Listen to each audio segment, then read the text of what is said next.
یقیناً ہم نے آپ کی طرف اسی طرح وحی کی ہے جیسے کہ نوح علیہ السلام اور ان کے بعد والے نبیوں کی طرف کی،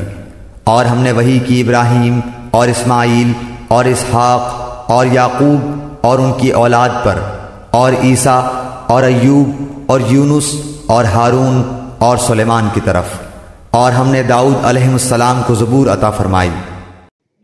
اس سے پہلے والے رکوع میں یہودیوں کا اعتراض تھا کہ آپ اللہ کو دکھاتے یعنی آسمان سے ہمارے سامنے کتاب نازل کیوں نہیں ہوتی، تو ان آیتوں میں اس اشکال کا جواب دیا گیا ہے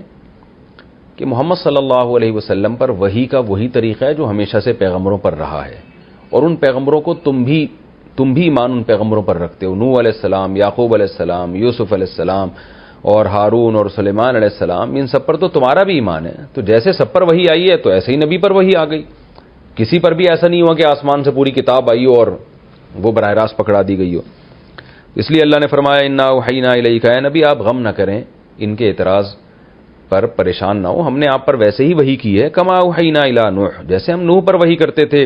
اور نوح علیہ السلام کے بعد جو بہت سارے پیغمبر آئے ان پر کرتے تھے، اور ہم نے ایسے ہی آپ پر وحی کی جیسے ہم نے ابراہیم پر وحی کی، اسماعیل پر، اسحاق پر، یعقوب پر، اور آگے ان کی اولادوں میں جو بہت سارے پیغمبر پیدا ہوئے ہیں جن کو یہودی بھی مانتے ہیں، اور عیسیٰ علیہ السلام پر، اور ایوب اور یونس اور ہارون اور سلیمان علیہ السلام پر،